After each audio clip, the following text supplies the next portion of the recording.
네, 같이 함께 기도하시겠습니다.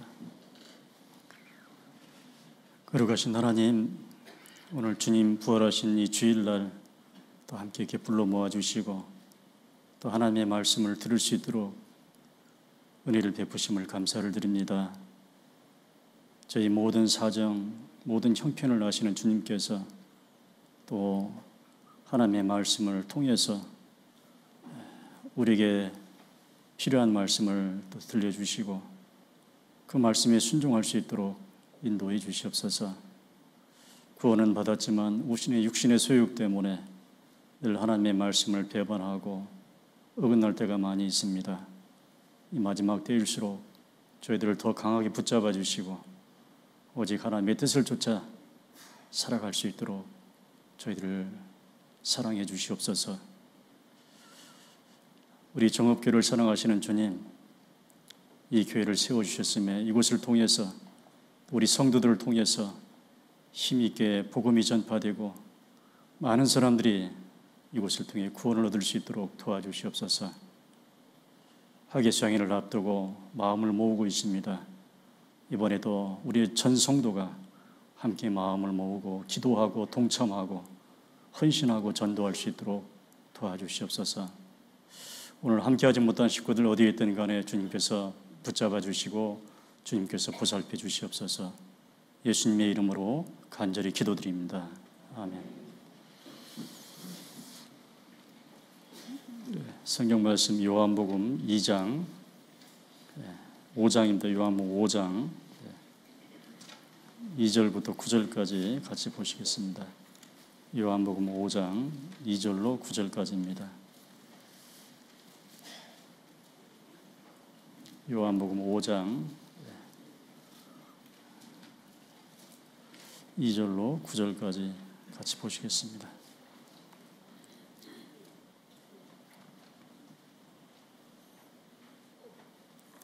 찾으셨으면 함께 같이 읽어보겠습니다. 예루살렘에 있는 양문 곁에 히브리 말로 베데스다라 하는 못이 있는데 거기 행각 5이 있고 그 안에 많은 병자, 소경, 절뚝발이, 혈기 마른 자들이 누워 물의 동함을 기다리니 이는 천사가 가끔 못에 내려와 물을 동하게 하는데 동한 후에 먼저 들어가는 자는 어떤 병에 걸렸든지 낫게 되미러라. 거기 38년 된 병자가 있더라.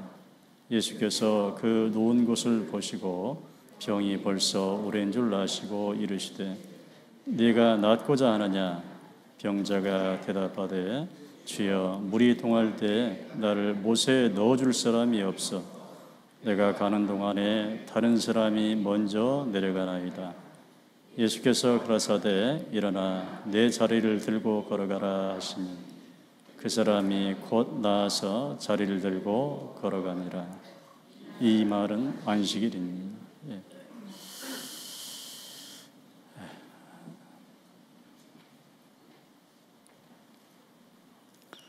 여기 기록되어 있는 양문 그리고 이제 베데스다 못이 나오는데요. 양문이나 베데스다 못은 다 예수님을 가리키고 있습니다. 저도 이제 과거에 예루살렘에 그리고 이 베데스다 연못에 가본 적이 있는데 첫 번째 양문은 그 예루살렘 성에는 성이 있고 주에 11개의 문이 있습니다. 성문이라고 그러는데 첫 번째 문이 양문이고 그다음에 두 번째 어문, 옛문, 골짜기문, 분문, 샘문, 수문, 마문, 동문, 한밑간문 그리고 마지막 감옥문 이렇게 11개의 문으로 구성이 되어 있는데요. 이 문 하나하나는 다 하나님의 뜻이 있습니다. 나중에 제가 이제 기회가 되면은 이 성문에 대해서 좀 말씀을 드리고 싶습니다. 그 첫 번째 문이 양문입니다. 양문이라는 말 그대로 양이 통과하는 문이에요. 이 양문은 예수님을 비유하고 있습니다. 반드시 죄인은 이 양문, 예수님을 통과해야만 구원을 얻는 거예요. 그래서 가장 성문 중에 첫 번째 문이 양문입니다. 이것이 이제 가장 신앙생활의 첫 번째죠. 요한복음 10장에 보면은 이런 말씀이 있습니다. 7절로 9절 말씀에 예수님께서 말씀하시기를 나는 양의 문이라. 나는 양문이다. 누구든지 나로 말미암아 들어가면 구원을 얻고 그리고 꼴을 얻으리라고 말씀을 하셨어요. 그래서 예수님 자신을 나는 양의 문이다, 양문이다라고 이렇게 기록했습니다. 꼭 이 문을 통과해야만, 양이 양문을 통과해야만 되는 것처럼 죄인은 반드시 양문인 예수님을 통과해야만, 예수님을 통해서만 바로 구원을 얻는다는 말씀입니다. 그래서 사도행전 4장 12절 말씀에 우리를 구원할 수 있는 분은 오직 누구밖에 없어요? 다른 이로서는 구원을 얻을 수 없나니 천하 인간의 구원을 얻을 만한 다른 이름을 우리에게 주신 일이 없음이라고 말씀하셨어요. 꼭 이 양문을 통과해야 되는 것처럼 꼭 예수님을 통과해야 돼요. 꼭 예수님을 통해서만 구원을 얻는 거예요. 꼭 예수님의 죽으심과 부활하심을 알고 믿어야만 구원을 얻는 겁니다. 다른 방법은 없어요. 첫 번째 문이 그래서 양문입니다. 나는 과연 이 양문을 통과했는가? 진짜로. 지금 현재 나는 이 양문을 통과한 사람인가? 나는 정말로 예수님을 통해서 확실히 구원을 받았는가? 자문해 보셔야 돼요.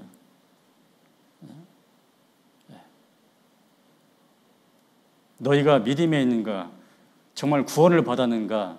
너희 자신을 시험하고 너희 자신을 확증하라. 요즘 흔히 목사님들이 자주 하는 말씀이죠.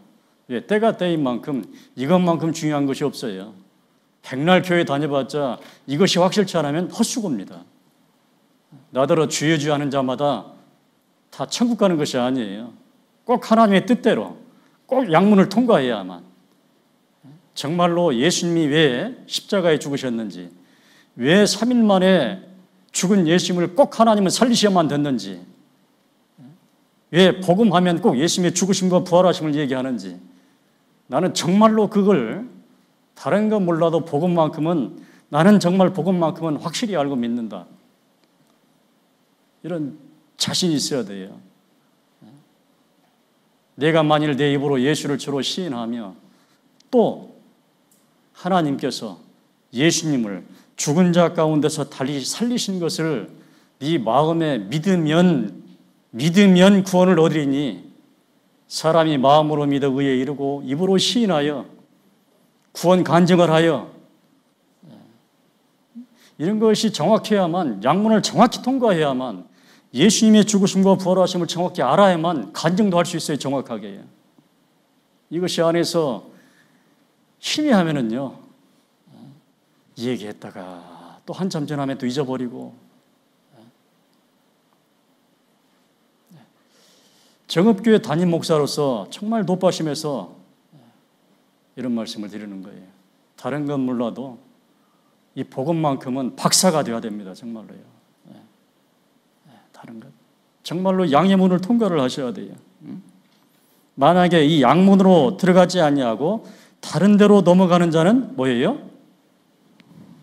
강도라고 말씀하셨어요. 문으로 들어가야 되는데 담 넘어가는 거예요. 절도요, 강도라고 그랬어요. 그런 사람들이 섞일 수 있어요. 진짜 양문을 통과해서 확실히 구원을 받아야 되는데 어물쩡해가지고 담 넘어오는 사람들, 이런 사람을 절도요, 강도라고 말씀하셨어요. 나는 정말로 양문을 통과한 정통적인 사람인지, 하나님이 인정하는 그리스도인인지, 그렇지 않으면 절도며 강도인지 스스로 확인해 보셔야 돼요. 진짜로요. 너희가 믿음에 있는가? 너희 자신을 시험해봐라. 그리고 확실히 좀 증명해봐라. 어떻게? 뭘로 증명을 해요? 일단은 여러분 입에서 나오는 간증이 확실해야 돼요. 정확해야 돼요. 진짜로요. 첫 번째, 입으로 시인하여.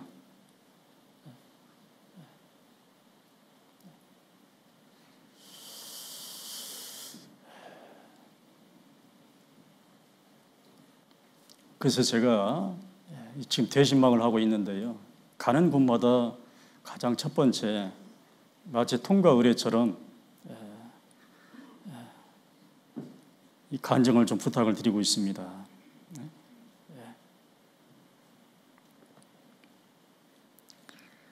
입으로 시인하여. 첫 번째. 그러죠. 여러분들이 구원을 받았는가 안 받았는가 제가 어떻게 알겠어요?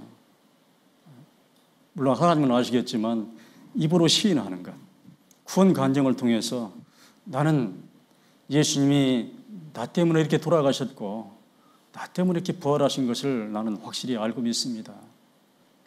그걸 안다는 증거로 침례도 받잖아요. 물속에 들어갔다 나오는. 첫 번째. 그리고 정말로 내가 이제 양문을 통과했다면, 양이 됐다면, 하나님의 어린 양이 됐다면 그 모습이 있어야 돼요. 모습이. 우리가 노아 방주를 잘 압니다. 노아 방주, 노아의 방주. 그 방주에는 두 종류의 새가 있었어요. 이제 홍수가 끝났을 때 이 노아가 두 종류의 새를 내보냈어요. 한 종류는 까마귀, 한 종류는 비둘기. 그 까마귀는 그 수없이 널려있는 사체들, 거기에 눈이 벌려서 돌아오지 않았습니다. 그러나 비둘기는 감람의 새 잎사귀를 입에 물고 돌아왔어요. 내 자신이 까마귀가 아니다는 것, 나는 비둘기라는 사실을 행동을 통해서 보여줘야 돼요. 까마귀는 다시 돌아오지 않았어요. 그 사체들의 눈이 벌렸어요. 그 썩은 것을 먹기 위해서요. 그러나 비둘기는 돌아왔습니다. 홍수가 끝났다는 표시로 감람 나무에 새 잎사귀를 입에 물고 그런 행함이 있어야 돼요. 마태복음 7장 16절 17절 말씀에 있죠.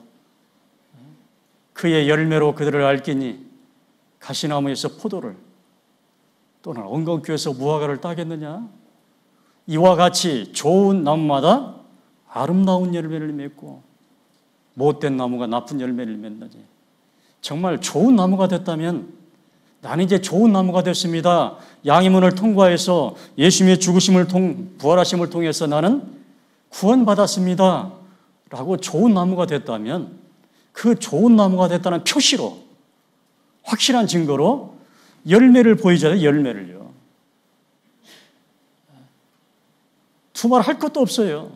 두말할 것도 없어요.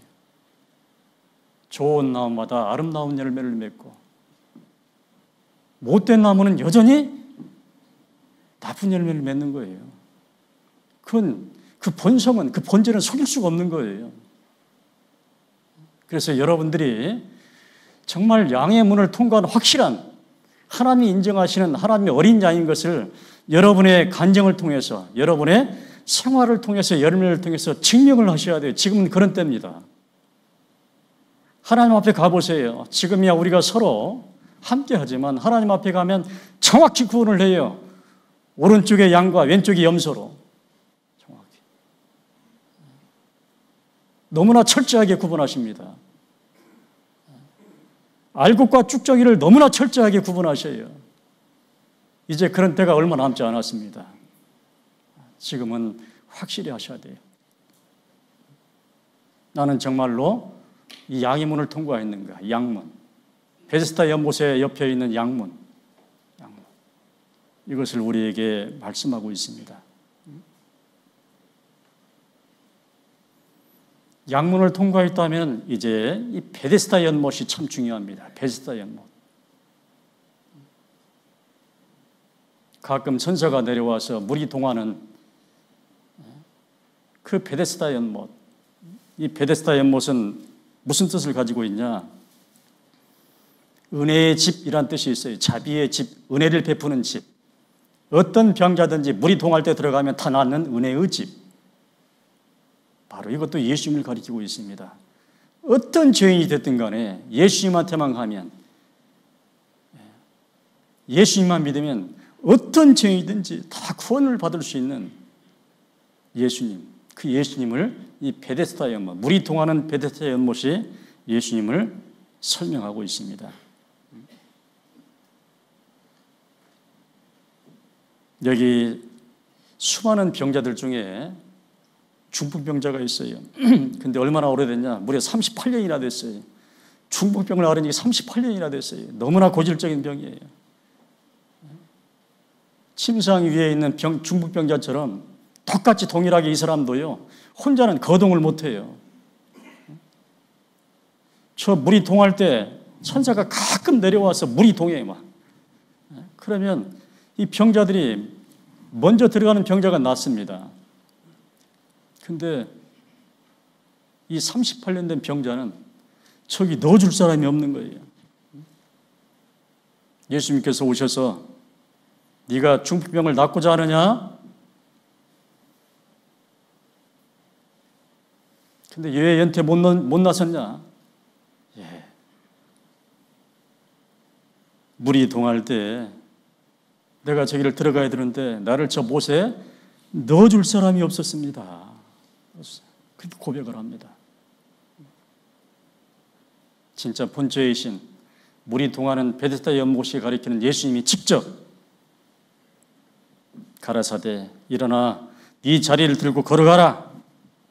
그 말씀을 하는 순간에 곧 나와서 그 중풍병에서 38년이나 됐는데 그대로 나와서 자리를 들고 걸어갔다고 되어 있습니다.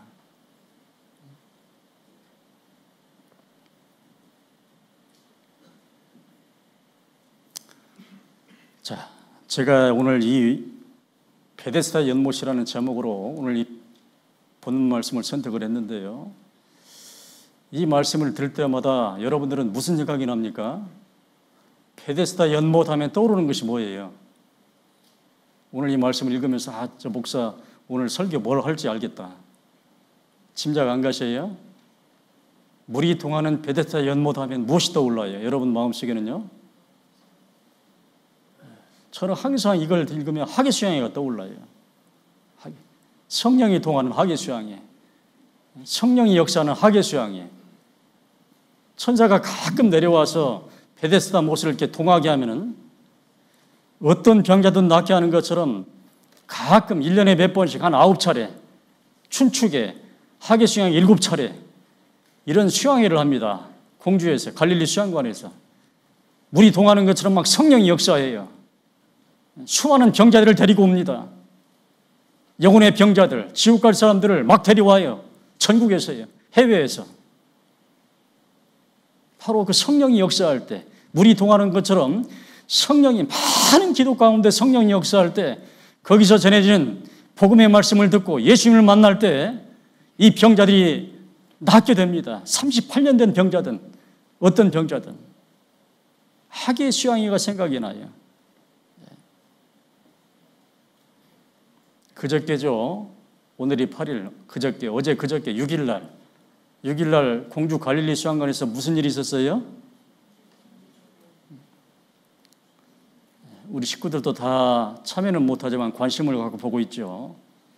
이제 하계수양에 출정식을 했습니다. 말 그대로 대전투를 앞두고 이제 출정을 하는 출정식을 했어요. 하계수양의 준비총회. 막 대강당이 꽉 찼습니다. 전국에서 몰려와가지고요. 남들은 다 휴가 가고 다 놀러 가는데 6일날 현충일날 진짜 하계수양회가 꽉 찼습니다. 수양관에 와서 다시 한번 하나님의 말씀을 듣고 회별로 모여서 다시 한번 또 하계수양회를 다지는 그런 준비 총회를 했습니다. 말 그대로 마치 전쟁에 나가는 군사들이 출정식을 하는 것처럼 이제 대싸움을 앞두고 우리도 출정식을 했습니다. 그래서 오늘 우리 정읍교회도 바로 이어서 전국에서도 했기 때문에 참여하지 못한 우리 모든 식구들과 함께 출정식을 하고자 합니다. 출정식. 우리는 구원받았지만 또 다른 칭호가 있어요. 바로 그리스도 예수의 좋은 뭐예요? 네가 그리스도 예수의 좋은 군사로, 네가 그리스도 예수의 좋은 군사로 나와 함께 고난을 받을지니 군사로 다니는 자는 자기 생활에 얽매이는 자가 하나도 없나니 군사로 다니는 자는 자기 생활에 엮는 자가 하나도 없나니. 예, 이런 군사로 모집한 우리 주님을 기쁘게 하려 함이라. 우리는 싸워야 될, 전쟁을 해야 될, 영적 전투를 해야 될 그리스도 예수의 좋은 군사들입니다. 군인들입니다. 여기는 정읍부대예요. 그걸 피방에서 만든 게 구세군이잖아요. 마치 군인들처럼. 우리는 정읍 중대예요. 대대는 좀 적고요. 중대. 1소대, 2소대, 3소대, 4소대. 정읍 중대라 그 말이에요. 그리스도 예수의 좋은 군대예요. 군대. 이제 약 한 달 후부터는요, 이제 대전투가 시작이 됩니다. 하계 수양회라는. 상대는 마귀, 세상, 거기에 속해 있는 아직 구원받지 못한 그 영혼들을 우리가 끌어내서 베데스다 연못에 집어넣는 것처럼 하계 수양에 집어넣어서 성령의 역사로 구원받게 하는 대전투가 시작이 됩니다. 여기 한 분 한 분이 다 특공대들이에요. 다요. 청년들만 특공대가 아니라 여기 앞에 있는 우리 젊은 분만 특공대가 아니라 봉사회, 어머니회, 은장회 모든 분들이 다 특공대예요. 여기에 우리가 마음을 모아야 됩니다. 네. 앞으로 대전투가, 대대적인 전투가 치러야 돼요. 저는 항상 다짐을 합니다. 다시 한번 목숨을 걸어야 되겠구나. 목숨을 걸어야 됩니다. 진짜로. 이 출정식을 앞둔 전투들은, 군인들은요, 다 목숨을 각오합니다. 목숨을 버릴 각오를 합니다. 초계처럼. 우리의 정읍교회 군사들도 마찬가지예요. 그런 각오가 필요합니다. 목숨을 버릴. 일심으로써 힘써 나가세. 일심으로써 힘써 싸우세. 마귀들의 군사들과 힘써 싸워서 승전고를 울리기까지. 십자가 군대.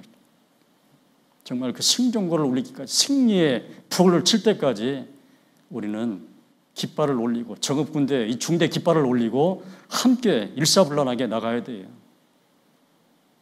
출정식입니다. 말 그대로. 누구는 싸우고 누구는 안 싸우고, 누구는 전투에 참여하고 누구는 안 가고, 이것이 아니에요. 전부 다 우리는 함께. 이번에 계속 어떤 구호를 옮치냐. 저 따라서 한번 해봅시다. 우리는 하나다. 계속 이 구호를 할 때마다 사회자가 외치시더라고요. 우리는 하나다. 우리는 한 부대다. 뭉쳐야 됩니다. 뭉쳐야 이게요. 진짜로요. 특히 하계수양회 때는 진짜 뭉쳐야 됩니다. 진짜로요. 누구는 나가고 누구는 안 나가고 이러면 안 돼요. 진짜 함께 뭉쳐서 기도하고 함께 참여하고 함께 봉사하고 함께 전도하고 함께 싸워야 돼요. 진짜로. 우리 정읍은 6차입니다. 6차 때는 진짜 온 힘을 다해서 내가 가서 봉사하고 전도하고, 나머지 1차, 2차, 3차, 4차, 5차, 7차 나머지 차수는 가서요 교제도 하고 말씀도 듣고, 수양예배 한 번만 내면 끝이에요. 전부 다 주말이에요. 다 거의 다. 한 차씩 빼고는 다 주말이에요. 다. 마음만 먹으면.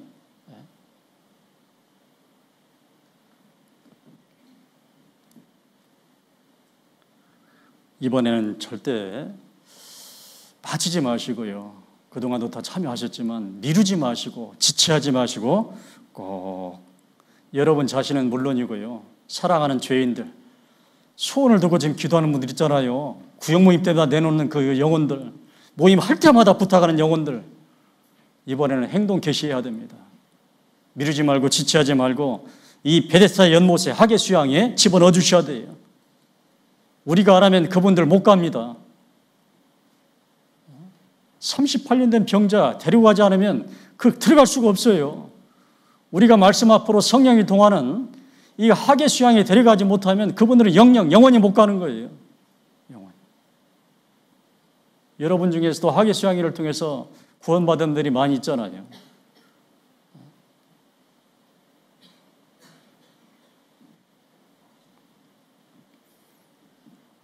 병자가 가로되 38년 병자가 대답하되 주여 물이 동할 때 하계 수양에 저 개최됐을 때 7차 동안 하는데 나를 데려다 줄 사람이 없습니다. 해마다 다음에 하지 미루지 1년에 7번이나 하는데 나를 데려다 줄 사람이 없습니다. 우리는 이런 원망을 들어서는 안 돼요. 그들은 사실 아무것도 몰라요. 하계 수양이 뭔지, 갈릴리 공주 수양관이 뭔지, 가면 뭘 하는지 몰라요. 우리만이 알아요. 그들을 먼저 데려가야 돼요. 먼저 베데스다 연못에 들어갈 때 낳는 것처럼 지체하지 말고 서둘러서 빨리 하셔야 돼요. 확정하셔야 돼요. 수양의 코앞까지 결정하지 못하고 어떻게 할까 고민하지 마시고요. 이제 한 달밖에 남지 않았습니다.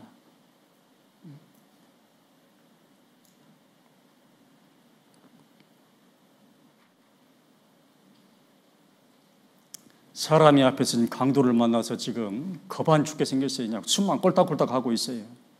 겁안 죽어가고 있어요. 겁안. 그런 모습을 보고도 소위 하나님을 제일 잘 믿는다는, 성경을 안다는 제사장, 레위인들은 그냥 지나갔어요. 지나간 것도 모자라서 피해서요. 이렇게 피해서 갔다 그 말이에요. 혹시라도 불똥이나 떨어질까 봐 귀찮아서.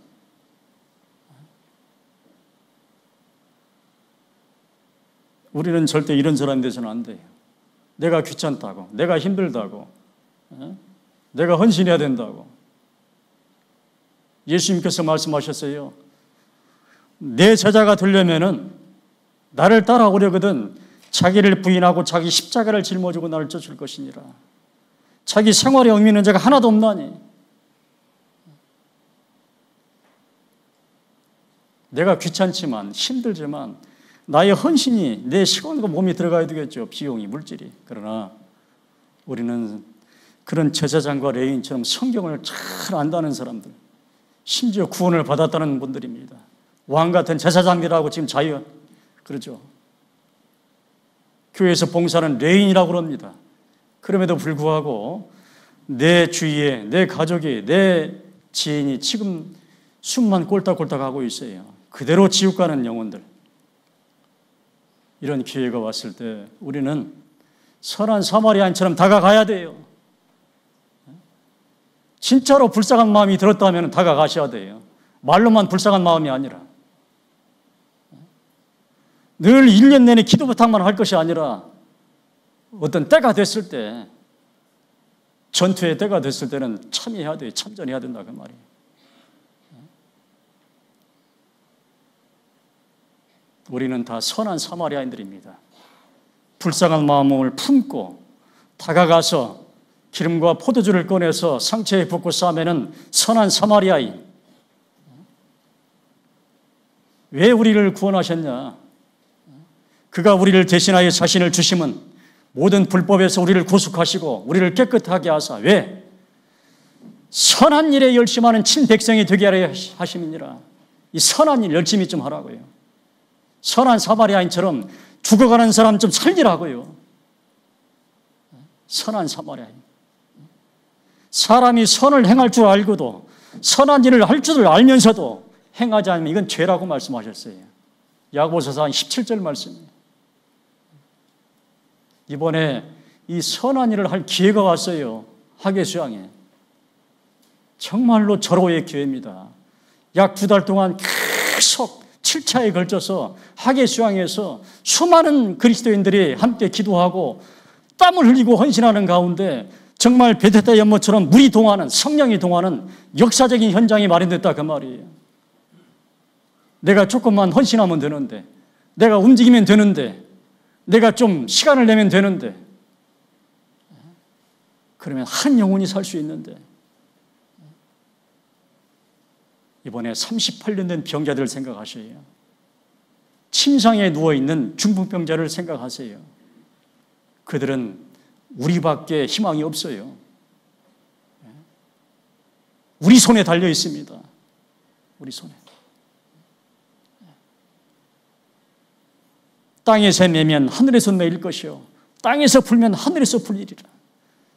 진실로 다시 너에게 이르노니 두 사람이 땅에서 합심하여 무엇이든지 구하면 하늘에서도 이루리라. 우리가 손 놓고 있어버리면 하늘도 그대로 손 놓고 있는 거예요. 우리가 땅에서 열심히 복음을 전해서 그 열쇠를 풀면은요, 하늘에서 풀어주셔요. 이번에 바로 그런 기회가 왔습니다. 우리가 성경에서 가장 익숙한 말씀 한 구절을 찾으라면 여러분은 무슨 말씀이 익숙하셔요? 어린아이서부터 은장애까지 누구나 다 익숙한 말씀이 한 구절이 있어요. 제가 정읍에 와서 자주 말씀하는 구절입니다.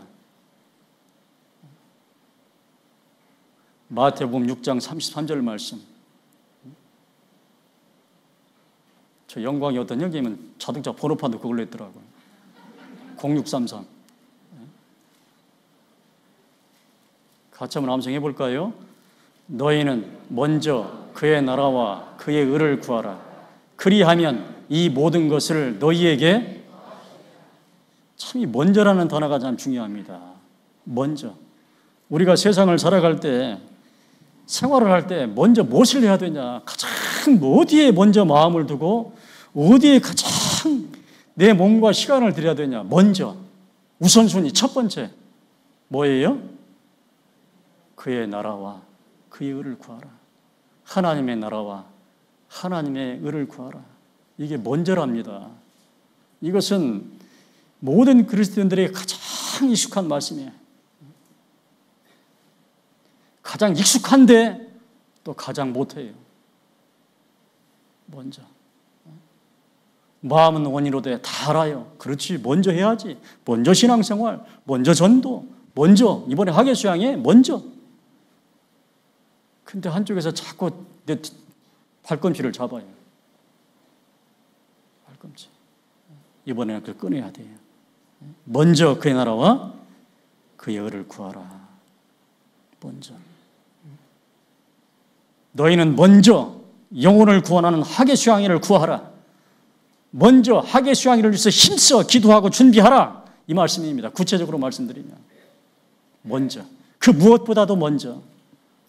한 달 앞둔 지금 우리가 다시 한번 이 말씀을 기억하셔야 돼요. 먼저. 나에게 많은 일이 있지만, 나에게 많은 현실이 있고 상황이 있지만, 먼저, 그 무엇보다도 먼저. 여기에 마음을 두고 준비하셔야 돼요. 하계수양회는 우리가 짊어져야 될 십자가입니다. 주님이 우리에게 짊어지게 한 십자가예요. 십자가. 십자가는 고통의 십자가입니다. 죽음의 십자가예요. 고난의 십자가. 십자가는 힘들어요. 짊어지기가. 제가 이렇게 부탁을 하지만 우리 개개인 형제 자매들은 다 사정들이 있어요. 어떤 분은 하계수양에 참석 못할 어려움. 그래서 십자가예요. 그런 십자가를 지려면은 그 십자가가 두려워요. 그래서 우리 예수님도 그게 두려워서 전날 겟세마네 동산에서 3번을 기도를 합니다. 자기를 부인하기 위해서, 염려를 없애기 위해서. 그 고통의 십자가, 채찍에 맞고 못이 박히고 창에 찔리는, 죽어야 되면 십자가. 알아요. 저 십자가를 짊어져야만 세상이 구원받는다는 것. 알면서도 그 고통이 너무나 힘들어요. 그걸 이기기 위해서 정말 땀방울이 핏방울 되도록 힘쓰고 애써서 하나님께 기도합니다. 제 두려움을 떨쳐내고 십자가 짊어질 수 있도록. 내 원대로 하지 마옵시고 아버지 원대로 하옵소서. 전에는 할 수만 있으면 이 잔을, 십자가 짊어지는 이 잔을, 이 쓴 잔을, 이 고난의 잔을 내게서 옮기시옵소서. 그런 육신의 마음이 있었습니다. 예수님도 나와 똑같이 아프고 배고프고 똑같은 육신을 가지고 있어요. 특별한 육신이 아니에요. 예수님 똑같은 육신이에요. 그래서 못 박히고 창에 찔리고 가시 찔리면 아파요. 예수님 심지어 벌거벗긴 채로 사람들 앞에서 수많은 채찍을 맞은 채로 십자가에 매달려 있어야 돼요. 그것이 두려웠어요. 염려가 됐습니다. 그것을 3번의 기도를 통해서 이겨내고, 그리고 하나님께서 예수님에게 짊어지게 한 십자가를 담대하게 짊어지셨어요. 그 덕분에 우리가 천국에 가게 됐습니다. 이제 우리 차례라 그 말이에요. 학예 수양에 참석하는 것, 전도하는 것 어려워요. 십자가입니다. 비용을 내야 되고, 거기까지 가야 되고. 제가 가보니까 1시간 반 걸리더라고요. 수양관까지. 비교적 좋은 환경입니다. 정읍은요. 제가 옛날 노아 있을 때는요, 배 타고 차 타고 한참 걸려요. 제주도에서 올라면 비행기 타고 와야 돼요. 해외에서도 와요. 해외에서. 거기에 비하면 1시간 반? 좋은 환경입니다. 마음만 먹으면. 이번에 좀 어렵지만 십자가 짊어지셔야 돼요. 나를 부인하지 못하는 것들이 있지만 부인하시고 예수님처럼 기도하셔요. 제가 이번에 학예 수양에 참석을 해야 됩니다. 봉사를 해야 됩니다. 이번에 누구를 전도해야 됩니다. 이걸 담대하게 잘 할 수 있도록, 해낼 수 있도록 하나님 저 좀 도와주십시오. 정말 힘쓰고 애써서 예수님처럼 자기를 부인하고 십자가 짊어질 수 있도록 기도하셔야 돼요. 준비하셔야 됩니다. 이래야만 우리가 예수님의 제자가 되는 것이고 그리스도 예수의 좋은 군사가 되는 거예요. 나와 함께 고난을 받을지니 고난 받아야 됩니다.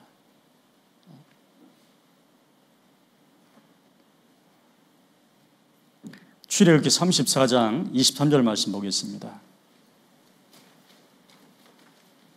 출애굽기 34장 23절 말씀.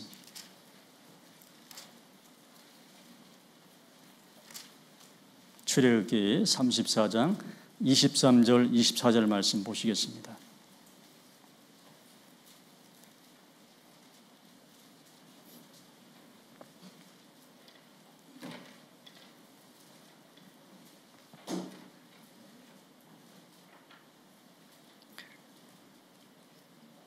같이 한번 읽어보겠습니다. 너희 모든 남자는 매년 3번씩 주 여호와 이스라엘의 하나님 앞에 보일지라. 내가 열방을 네 앞에서 쫓아내고 네 지경을 넓히리니 네가 매년 3번씩 여호와 너희 하나님께 보이러 올 때에 아무 사람도 내 땅을 탐내어 엿보지 못하리라. 잘 아시죠? 이스라엘 모든 남자는요, 여기 그리스도인을 가리킵니다. 모든 남자는 1년에 3번씩, 3번 언제냐? 첫째는 유월절 때, 두 번째는 오순절 때, 세 번째는 수장절, 초막절 때. 어떤 일이 있어도 이스라엘의 모든 남자는 예루살렘에 모여야 돼요. 하던 일 다 멈추고 무조건 모여야 돼요. 무조건요.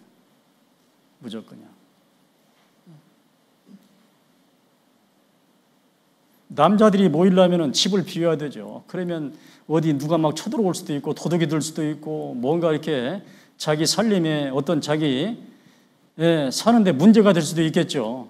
남자가 지금처럼 뭐 차 타고 한 시간 반 걸려서 가는 것도 아니고 얼마나 많이 걸리겠어요, 시간이. 며칠을 걸리겠죠, 며칠을. 그러니까 걱정도 많겠죠.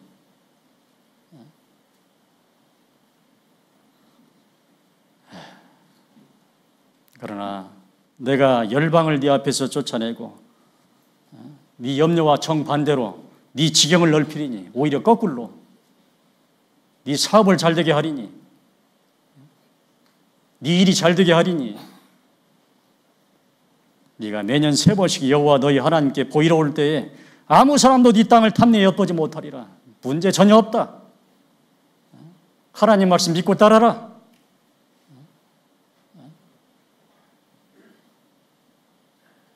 항상 이게 하나님의 방법입니다.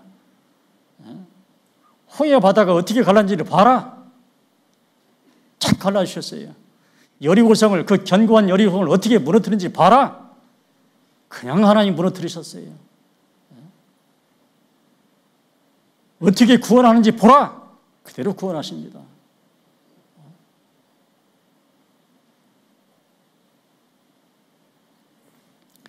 마치 이 말씀처럼 우리도 매년 여러 차례, 약 한 9차례 정도 수양회를 개최합니다. 그러면 많은 그리스도인들이요, 자기 할 일을 제쳐놓고 쫙 모여 막 정말 이 하계 수양회는 정말 이 새 절기처럼, 정확히 설기가 새 절기처럼요, 죄사함인 6월절입니다. 하계 수양회가요. 이 하계 수양회는 성령이 역사하는 오순절이 됩니다. 이 하계 수양회는 많은 구원받은 구원의 열매를 맺는 수장절이 되는 거예요. 정말.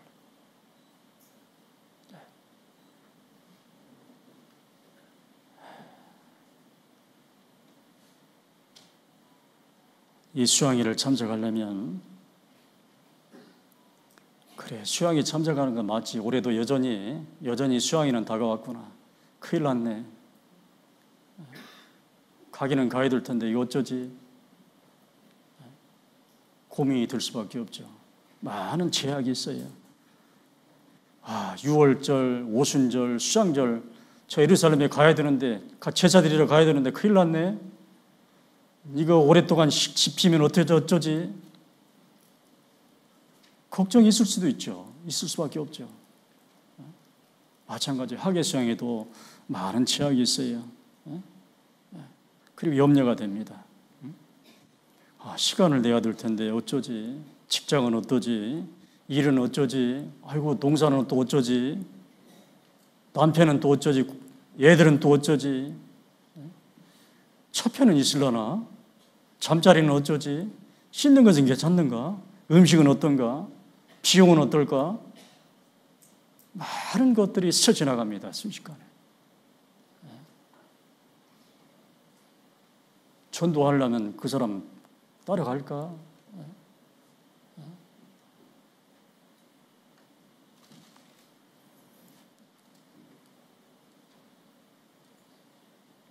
우리는 수많은 말씀을 통해서 이런 염려가 왔을 때 하나님께서 이 염려를 어떻게 이기는가 방법을 알려주셨잖아요.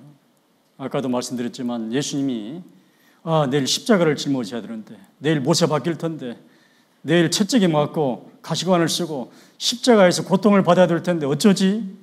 이런 육신의 염려가 됐을 겁니다. 우리가 똑같은 육신을 가졌기 때문에. 그때 그 예수님이 어떻게 그걸 이겼는지. 사랑하는 자야, 날이 기울고 그림자가 갈 때에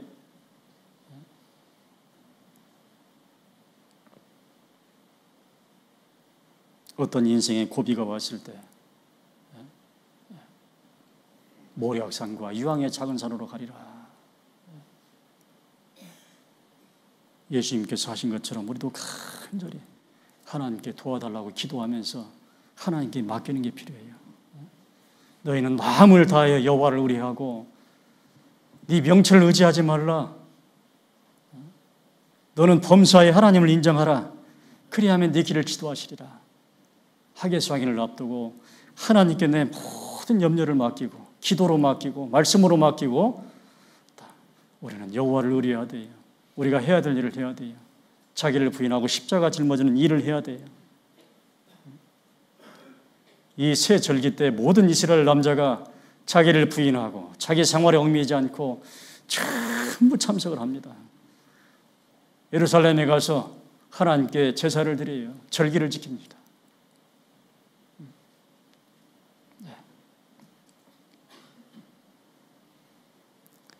이 염려를 하나님께 맡기셔야 돼요. 무엇을 먹을까? 무엇을 마실까? 무엇을 입을까? 수양에 참석하려면 많은 염려가 있는데 어떻게 하지? 염려하지 말라. 이는 다 이방인들이 구하는 것이라. 너희 천부께서 이 모든 것이 너희에게 있어야 할 줄을 아시느니라고 말씀하셨어요. 내가 모든 걸 제껴놓고 부인하고 하계 수양회라는 십자가를 짊어질 때 하나님이 그대로 말씀대로 하시는 거예요. 내가 먼저 그의 나라를 의를 구할 때 이 모든 것을 더하신다는 이 천부의 약속이 그대로 나에게 해당되는 거예요. 만세를 제껴놓고 절기를 지키기 위해서 이 이스라엘 남자들이 예루살렘에 갈 때 내가 네 열방을 네 앞에서 쫓아내고 내가 네 지경을 넓히겠다. 이 말씀이 임한 거예요. 완전히 사람의 생각과 반대로. 이게 하나님의 뜻입니다.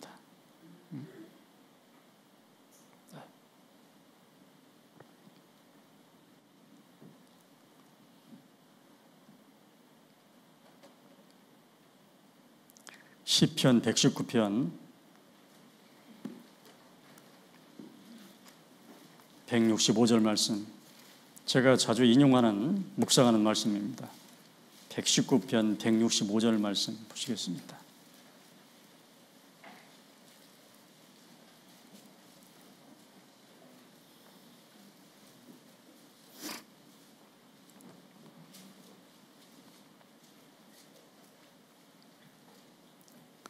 시편 119편 165절 말씀입니다. 165절 말씀. 자, 같이 한번 읽어보겠습니다. 주의 법을 사랑하는 자에게는 큰 평안이 있으니 저희에게 장애물이 없으리이다. 큰 평안이 있을 것이다. 그리고 장애물이 없을 것이다. 어떤 사람에게요? 주의 법을 사랑하는 사람들, 주님을 사랑하는 사람들, 주님의 말씀대로 자기를 부인하고 십자가 짊어지는 사람들, 먼저 그의 나라 의를 구하는 사람들, 이런 사람들, 주의 법을 살아가는 자에게는 큰 평안이 있다. 그리고 장애물이 없다고 말씀하셨어요. 이것은 천지 만물을 창조하신 하나님께서 하신 말씀이에요. 천지 계백은 있어도 변치 않는 하나님의 약속입니다. 우리가 정말로 갈등이 있을 때는 이런 말씀을 붙잡아야 돼요. 이런 말씀. 하나님을 사랑하는 자에게는, 우리가 알거니와 하나님을 사랑하는 자에게는 곧 그 뜻대로 부르심을 입은 자들에게는 모든 것이 합력하여 선을 이루느니라. 우리가 하나님을 사랑할 때, 하나님의 말씀을 받들을 때, 구체적으로 이제 하계 수양회를 앞두고 우리가 정말 그 수양회에 헌신하고 봉사하고 전도할 생각을 하고 있을 때, 그걸 준비하고 있을 때 모든 것이 합력하여 선을 이루게 하셔요. 기가 막히게 하나님은 모든 걸 총동원해서, 이게 사람이든 환경이든 물질이든 모든 것을 다 합력을 시켜서 하나님의 뜻을 쫓는 나를 도와주게 만든다, 그 말이에요. 기가 막히게. 그런 것들을 우리 형제자매들은 경험하며 살고 있잖아요. 상식적으로 세상 사람들의 눈으로 볼 때는 저 사람들 이상한 사람이네, 참 일은 안 하고 맨날 어디 간다고 그러네. 제가 저기 광주에 있을 때요, 나주에서 배농사하는 분이 계셨어요. 배농사. 집사님들 두 분이, 부부가. 동네 사람들이 뭐라고 그러냐, 저 사람들은 야근 안 치고 배농사는 안 치고 맨날 교회만 다닌다고 그런대요. 근데 가을에 추수할 때 보면 놀라워요, 놀라워요. 전혀 지장 없어요. 그리고 배 맛이 더 좋아요. 농약을 많이 안 치니까.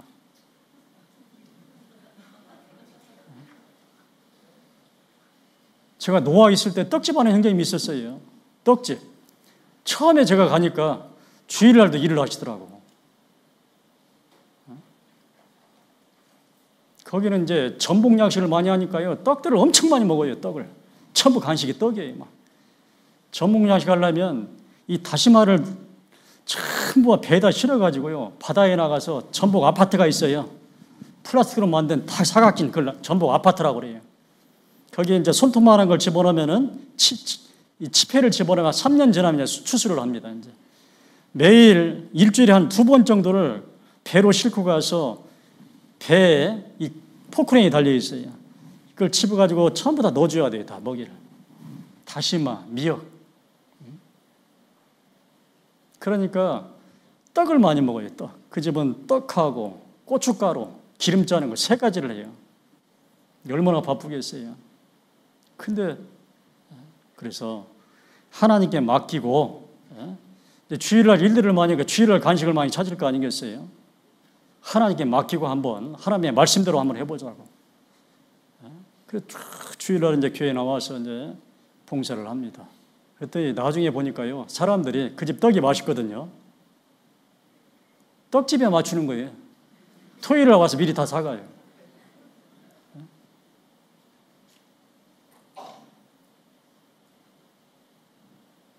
처음에 그 건물 새 들어갔거든요. 나중에 그 건물 다 사버렸더라고 보니까요. 거꾸로 세를 내주고 있더라고요. 하나님을 사랑하는 자, 곧 그 뜻대로 부르심을 입은 자들에게는 모든 것을 합력시켜서 도와주셔서 다 복을 주시는 거예요. 이게 하나님의 변치 않는 약속입니다. 먼저 그의 나라와 의를 구하라. 그리하면 이 모든 것 속에 우리가 필요한 거 다 들어있어요. 물질도 들어있고 돈도 들어있고 모든 건강도 들어있고 더하시는 거예요. 더하시는 것. 구원받을 영혼도 붙여주시고. 우리는 이 말씀을 믿어야 돼요. 100%. 의심하거든 받기를 구하지 말라고 그랬어요. 믿으셔야 돼요. 우리는 믿을 때 상상을 초월하는 기적이 나한테 일어나는 거예요. 예수님 무리를 걸어올 때 베드로가 처음에는 예수님 바라보고 막 걸어갔어요, 무리를. 근데 바람과 태풍이 이러니까 눈을 예수님한테 계속 고정시키지 않고 딱 그걸 바라보는 순간에 푹 빠져버렸어요. 예수님이 건져주면서 왜 의심하 있느냐 그랬어요. 우리의 삶은 말씀을 믿는 삶이에요. 믿음으로 사는 삶이에요. 오직 나의 의인은 믿음으로 말미암아 살리라. 이럴 때 나한테 끊임없이 하나님의 약속이 이루어져요. 세상 사람들이 볼 때는 기적으로 보이겠죠, 그것이요.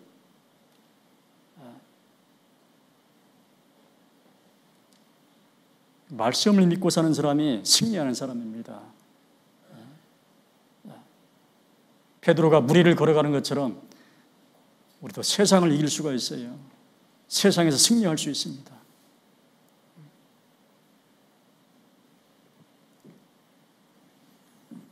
자, 지금은 모든 염려는, 나의 모든 생각은 주님께 맡겨야 돼요.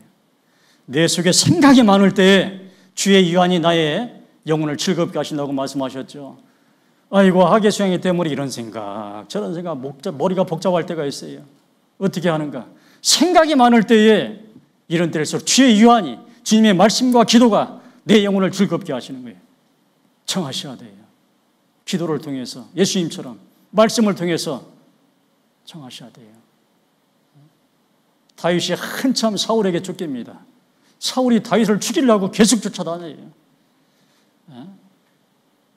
얼마나 고통을 받았는지 몰라요. 그때 이 다윗이 그 누구도 원망하지 않고요, 오직 초점을 예수님께만 맞췄어요.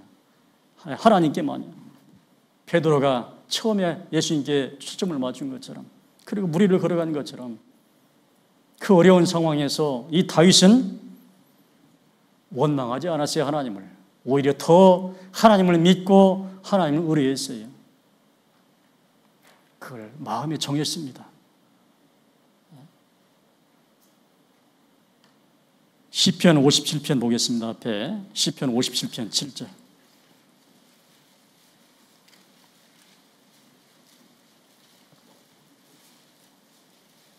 시편 57편 7절 말씀입니다. 7절 같이 읽겠습니다. 하나님이여, 내 마음이 확정되었고 내 마음이 확정되었사오니 내가 노래하고 내가 찬송하리이다. 하나님, 제가 여러 가지 많은 어려움이 있지만, 제약이 있지만, 방해가 있지만 하계 수양에 참석하기로 확정하였습니다.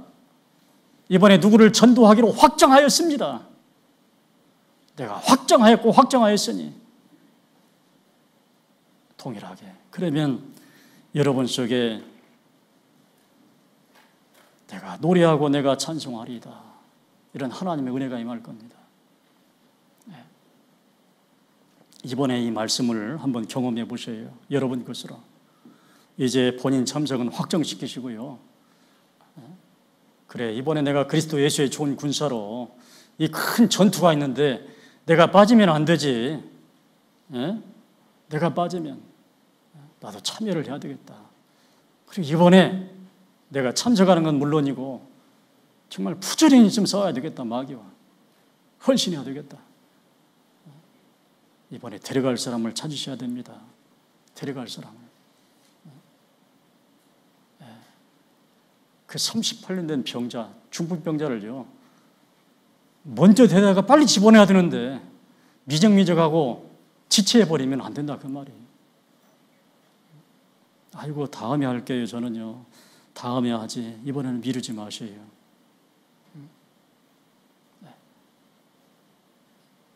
소돔과 고모라 멸망 직전에 천사가 이 롯에게 자꾸 재촉을 합니다.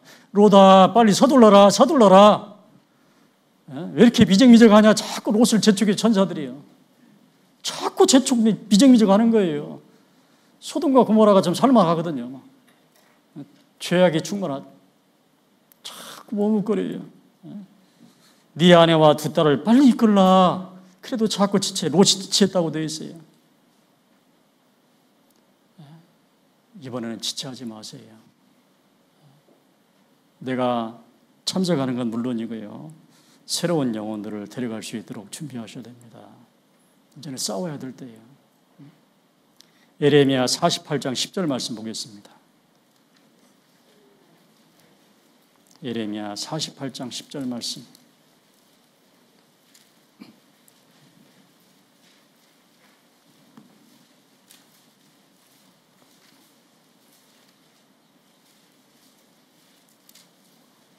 예레미야 48장 10절 말씀.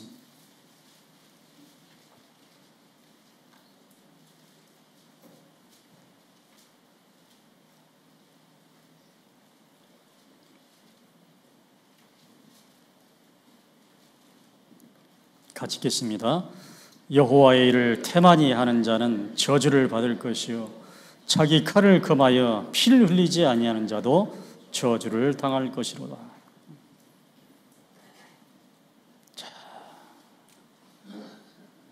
자기 칼을 금하여 피를 흘리지 않는 자도 저주를 당할 것이라. 지금은 칼을 금할 때가 아니에요. 칼을 사용을 해야 됩니다. 지금은. 칼을 금하는 것은 이 복음의 팔을 자꾸 사용을 해야 되는데, 써와야 되는데 이걸 자꾸 쓰지를 않는, 금하는 거예요. 이게 여호와 일을 태만히 하는 겁니다. 여호와 일은 뭐냐? 이 복음의 칼을 쓰는 거예요. 전쟁에 나가서 싸우는 거예요. 영적 전투를 하는 거예요. 이게 여호와의 일입니다. 내 아버지의 뜻은 아들을 보고 믿는 자마다 영생을 얻는 이것이니 내가 마지막 날 이를 다시 살리리라. 하나님의 뜻은 뭐냐? 이 복음의 칼을 휘둘러서 싸워서 승장구를 울리고 그 귀한 영혼들을 싸워서 이겨서 구원시키는 거예요. 그런데 자꾸 칼을 금합니다. 자기 칼을 금하여 피를 흘리지 않는 자는 저주를 당한다고 되어 있습니다. 마태복음 10장에 32절부터 쭉 그 말씀이 있어요. 내가 세상에 화평을 주러 온 줄 생각지 말라. 화평이 아니오 검을 주러 왔노라. 내가 온 것은 사람이 그 아비와 딸이 어미와 며느리가 시어미와 불화하게 함이니 싸우게 함이니 사람의 원수가 자기 집안 식구리라. 자기 집안 식구 중에 원수가 있어요. 아직 구원받지 못한 이방인들.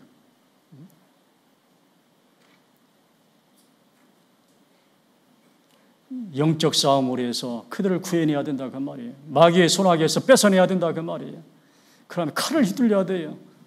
내가 온 것은 화평이 아니요 검을 주러 왔다고 그래서 검. 칼. 복음을 전하는 칼. 싸우라고요. 영적 전투를 하라고요. 이것이 싫다고 지금 잠깐 화평해버리면요, 그들은 영원한 지옥에 가는 거예요. 영원히 마귀의 손아귀에서 벗어날 수가 없어요. 그러나 싸워서 복음을 전해서 이 검을 휘둘러서요, 그들에게 영생을 줘야 된다 그 말입니다. 이걸 금하는 것은 저주를 받는다고 해요. 여호와 일을 태만히 하는 자는 저주를 받는다고 말씀하시는 거예요. 지금은 싸울 때입니다. 지금은 칼을 휘둘러서 피를 흘릴 때라 그 말이에요.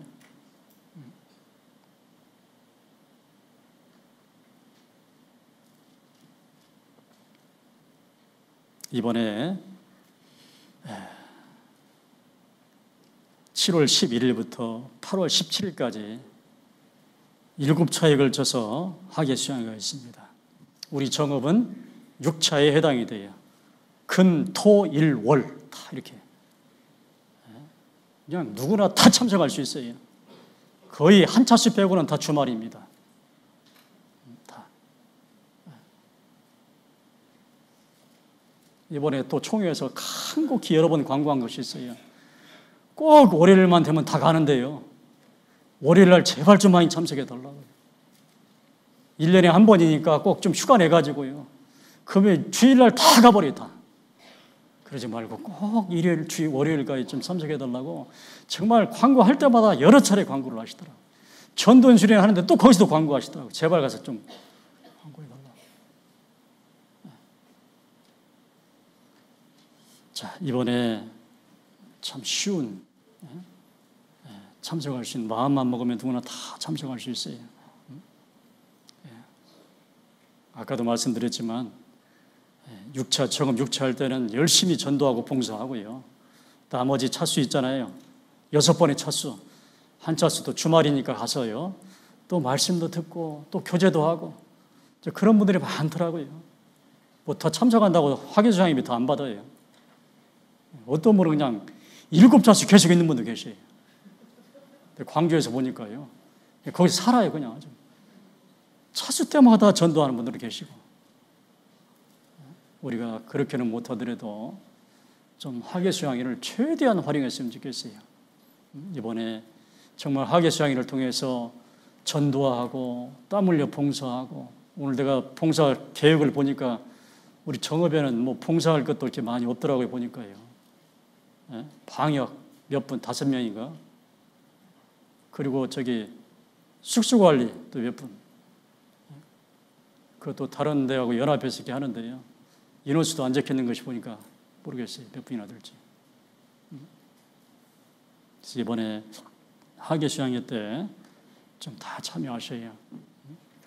이번 학예수양회는 전쟁에 참석하는 참전입니다. 참전인데 전원이 다 참석하는 무슨 참? 전참. 전참이. 좀 잘 하셔야. 제가 2000년도에 광주 남부에 가가지고요. 한 2년 동안 얼마나 갑갑했는지요. 나중에 이명이 생겼어요. 나중에. 얼마나 답답했는지요. 코로나 때문에요. 아무것도 학예수양회도 못 가지. 뭣도 못하지. 그냥 꼼짝 감옥살이 하는 것처럼. 그때 학예수양회가 그리웠어요? 안 그리웠어요? 학예수양회가 그렇게 소중한 줄을 몰랐어요. 그때까지. 안 해보니까 알겠더라고요. 한 2년 동안. 앞으로 또 어떤 일이 있을지 몰라요. 또 장담 못합니다. 마지막 때의 징조로 원역이 있기 때문에 코로나 같은 원역 발생하면 또 이제 어떤 일이 있을지 몰라요. 그러니까 기회가 주어졌을 때 마음껏 우리가 이걸 해야 돼요. 진짜로 마음껏. 언제 또 제약이 있을지 몰라요. 진짜로. 이런 기회가 주어졌을 때 마음껏 하셔야 됩니다. 세월을 아끼라 때가 악하니라. 너희는 어리석은 자가 되지 말고 오직 주의 뜻이 무엇인가 이해하라. 지금은 시간을 아낄 때예요. 서두를 때예요. 주님의 뜻이 무엇인가 분명히 우리가 이해해야 돼요. 바로 복음 전하는 것.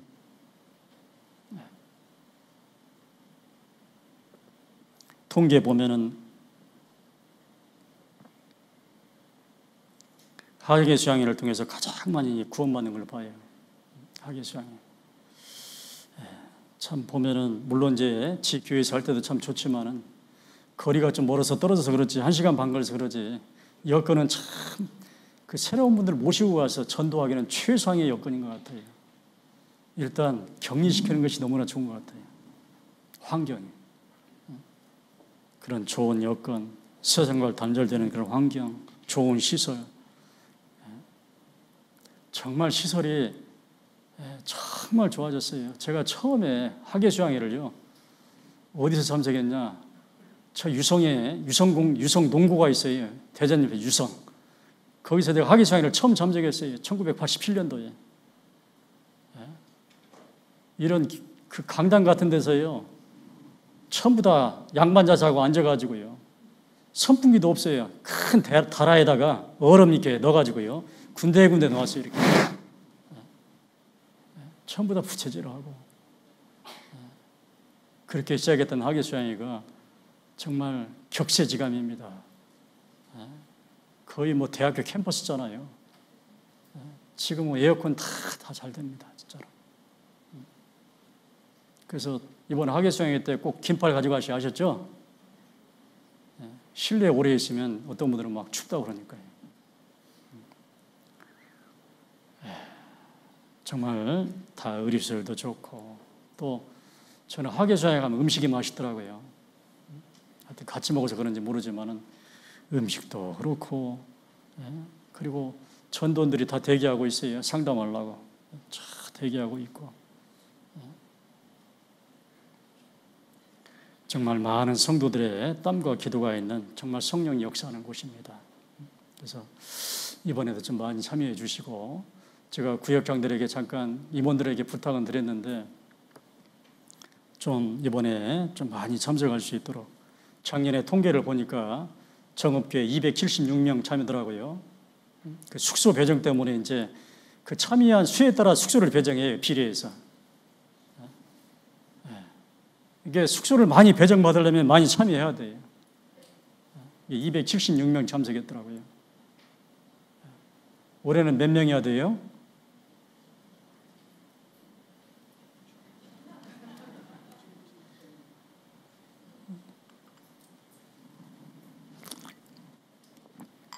그래서 우리 구역장들에게 좀 자체적으로 좀 그런 목표를 정하라고 말씀을 드렸어요. 10%는 좀 나아지지 않겠어요? 10%면 300명 이상은 돼야 되지 않겠어요? 제가 볼 때 우리 정읍교회는 제가 이제 와서 이제 6개월 차지만 이렇게 많이 지금 이렇게 사실은 저력이 많은 것 같아요. 저력이 있어요. 정읍교회는. 이걸 좀 표출했으면 좋겠어요. 우리 정읍교회 이렇게 저력이 있다는 거. 잠재되어 있어요. 제가 볼 때는. 이걸 확 좀 펼쳤으면 좋겠어요. 우리 정읍교회. 정읍교회가 이렇다. 이 정도다. 좀 많이 우리 기존의 성도들, 구원받은 그리스도인도 다 좀 참여를 하시고요. 또 나머지 좀 많은 분들을 좀 데려가셔야 되겠습니다. 부활하신 예수님이 부활하신 다음에 이 제자들이 다 고기 잡으러 갔어요. 어부된 제자들이 다 자기 생업으로 돌아갔어요. 물고기를 잡으니까 잡혀요, 안 잡혀요? 안 잡혀요. 잡힐 리가 없지. 예수님께서 물고기 잡는 방법을 알려주셨어요. 야, 비록 너희들이 다 어부지만 자, 배 오른편에 그물을 던져라 하고 딱 잡는 방법을 알려주셨어요. 딱 던졌더니 엄청나게 잡힌 거예요. 그리고 예수님께서 야, 잡은 물고기 좀 가져와라고 말씀하셨어요. 이번에 하나님께서 사람을 낚는 방법을 알려주셨어요. 야, 하계수양에 데리고 가라. 성령이 역사하는 하계수양에 데리고 가라.